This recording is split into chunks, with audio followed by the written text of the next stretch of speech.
Boa tarde, vamos iniciar o nosso terceiro bloco de atividades do mês de junho. A atividade de português e matemática do dia 24/6/2020. Conteúdo do dia: português, produção textual, texto, receita. Matemática: sólidos geométricos e faces, arestas e vértices. Na página 53 e 54 do livro didático de matemática. Escola Municipal de Educação Frei Antônio Sinibaldi, turmas do 5º ano, turno vespertino. Português, produção textual. Texto, receita. A receita é um gênero textual composto de duas partes bem definidas: ingredientes e modo de preparo, que, por sua vez, podem ou não vir indicadas por título. Na primeira parte, na qual se encontram relacionados os ingredientes, estipula-se as quantidades necessárias para realizar a receita. Essas quantidades vêm descritas em unidades de medidas, como gramas, mililitros, litros, xícaras, colheres, pitadas, entre outras. Já na segunda parte, em que se descreve como proceder na receita, ou, em outras palavras, o modo de fazer, os verbos quase sempre se apresentam no modo imperativo, ou seja, expressando ordem, conselhos. Essa parte do passo a passo indica a sequência dos procedimentos e da junção dos ingredientes a ser seguido para se obter o melhor resultado da receita. O imperativo pode ser observado em fragmentos da seguinte forma: preparo da massa. Misture a farinha e a manteiga em temperatura ambiente com a ponta dos dedos, até formar uma espécie de farofa cuja textura se assemelhe à de areia molhada. Dentre os objetivos para a aprendizagem desse tipo de gênero textual estão: capacidade de identificar o portador textual, finalidade e função de leitura de um texto instrucional ou receita, compreender e interpretar diferentes tipos de textos, apropriar-se das características centrais desse gênero textual para poder produzir textos desse tipo. Uma receita pode apresentar outras informações, por exemplo, grau de dificuldade, tempo médio de preparo, rendimento, calorias, dicas de decoração, entre outras. Uma característica marcante desse gênero textual é o emprego de uma linguagem direta, clara e objetiva. Isso, no entanto, tem uma finalidade evidente, que é a de levar o leitor ou cozinheiro a obter sucesso no preparo do prato culinário pretendido. Aqui nós temos uma receita e um exemplo, né? Bolo de fubá.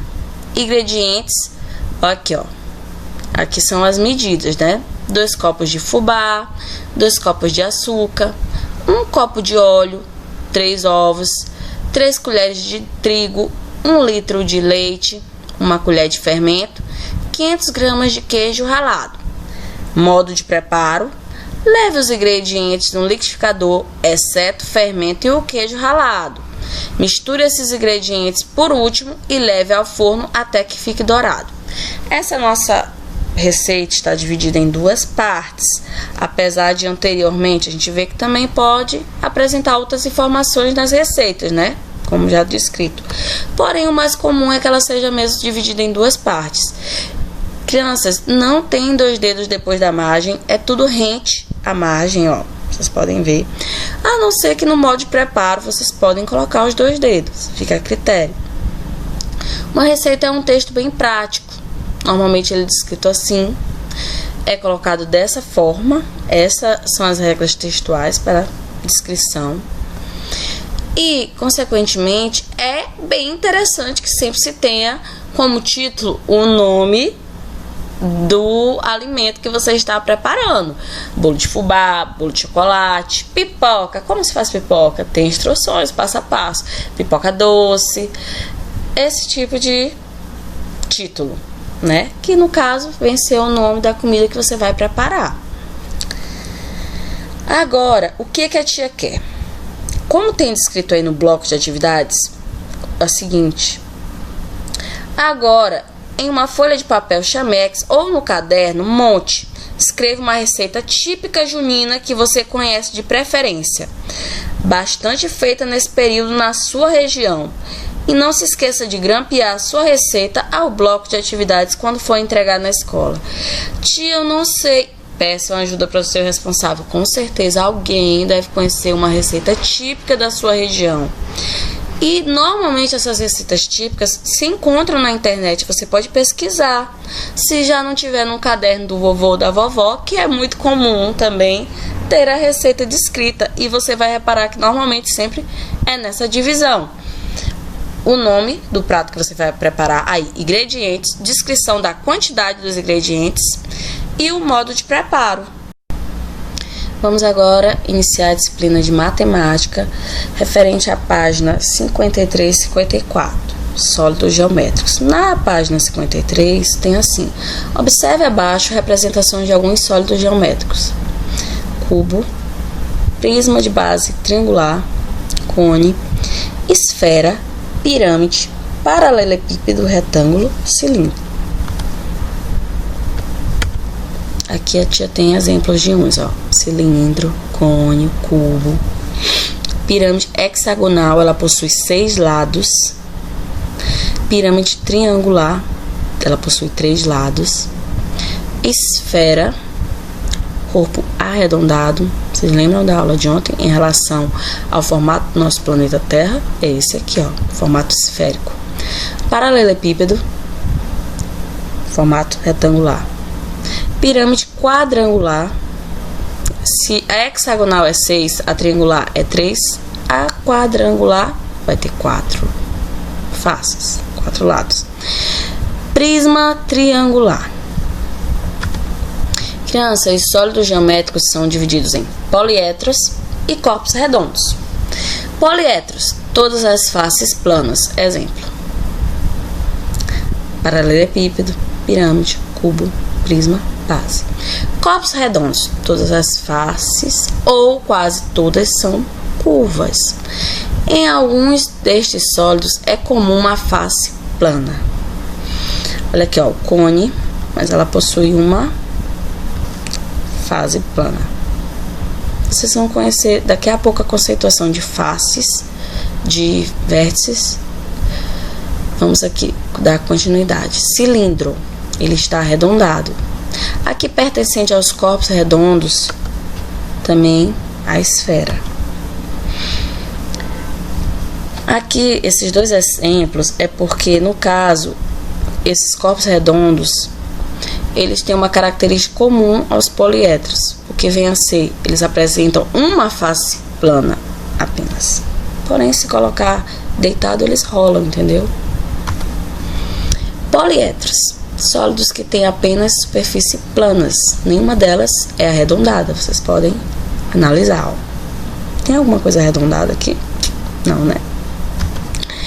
Não poliedros ou corpos redondos, sólidos que têm pelo menos uma superfície curva. Aqui não tem nenhuma, aqui nós já temos. Facilmente eles rolam. As pirâmides têm uma base plana, as faces juntam-se no só vértice no topo. As bases podem ter várias formas. Estou analisando aqui, ó: pirâmide triangular, pirâmide quadrangular, pirâmide pentagonal, 5 lados, pirâmide hexagonal, 6 lados, quadrangular, 4, triangular, 3. Ah, tia, mas as pirâmides parecem todas iguais. Porém, a quantidade de lados e a base, ou seja, a base é de onde elas iniciam, de onde saem as arestas, é diferente. Vocês podem ver, ó, como esse daqui, ó.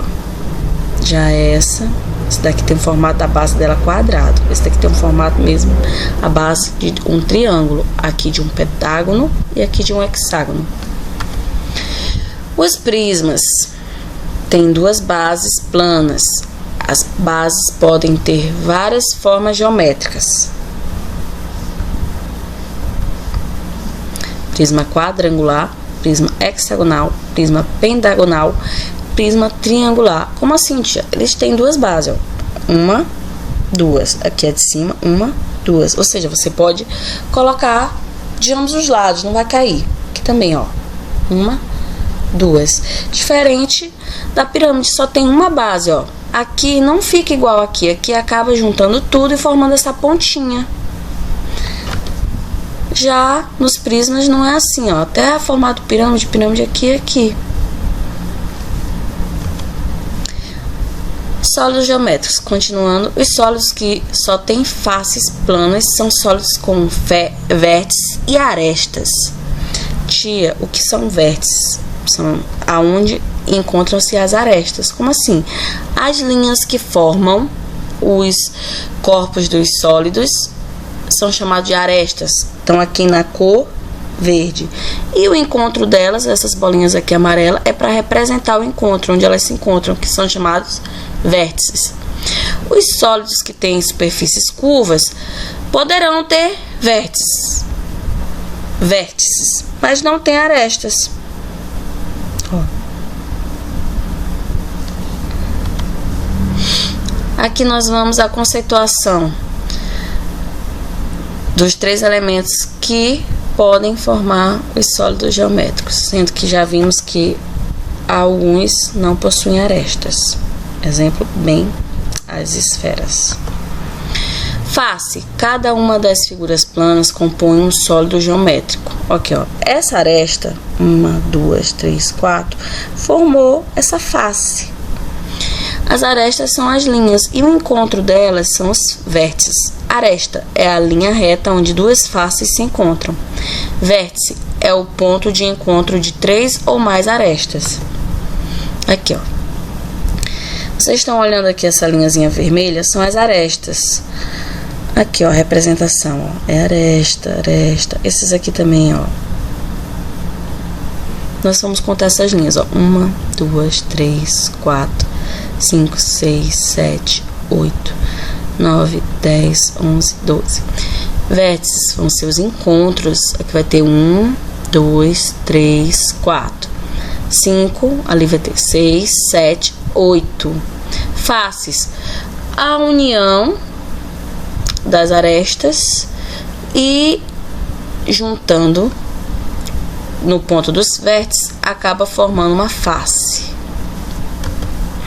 Olha aqui, ó, as faces são feitas pela composição total das arestas, quando elas se fecham encontrando o ponto do vértice. Aí aqui, ó, as linhas são as arestas, os pontos que elas se encontram são os vértices, e a totalização do fechamento das arestas formam as faces.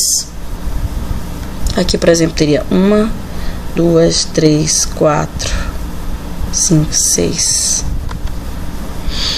Vamos analisar aqui, tal como vocês podem ver na página 54 do livro de vocês, também tem aí faces, arestas e vértices. Alguns sólidos geométricos, como paralelepípedo, retângulo e outros prismas, possuem faces, arestas e vértices. Observe os exemplos. Vocês estão olhando aí, o exemplo que vocês têm é um paralelepípedo retângulo e um prisma de base triangular. Aqui nós temos um cubo e uma pirâmide. Olha aqui, ó. O encontro das arestas, vértice. O fechamento das arestas, face. Vamos aqui contar quantas arestas? 1, 2, 3, 4, 5, 6, 7, 8, 9, 10, 11, 12. E o encontro delas? 1, 2, 3, 4, 5, 6, 7, 8. E as faces? 1, 2, tá aqui, ó, do outro lado, ó. 2, 3, 4, 5, 6. 6 faces, crianças. Aqui, ó, vamos analisar a pirâmide. A base dessa pirâmide é quadrangular, né? Vamos lá. As arestas são todas as linhas que compõem. 1, 2, 3, 4, 5, 6, 7, 8 arestas. Vamos ver aqui a união delas. Ó, é o primeiro vértice. Uniu todas as arestas aqui, ó. Aqui no canto. 2, 3, 4, 5 vértices. Vamos olhar então a quantidade de faces, contando com a base. 1, 2, do outro lado vai ter uma semelhante a essa. 3, nas laterais 4, 5. 4 faces laterais e uma face que é a base, totalizando 5 faces. O cubo é um prisma. Os prismas têm 2 bases e 3 ou mais faces laterais. As pirâmides têm uma só base e 3 ou mais faces laterais. Aqui, ó, exemplo, não tem vértice, tem um vértice, tem 4 vértices, 5 vértices, 6 vértices, 7 vértices, 8 vértices, 8 vértices. Vocês repararam que esses 3 são corpos arredondados, não são poliedros, e eles não possuem vértice.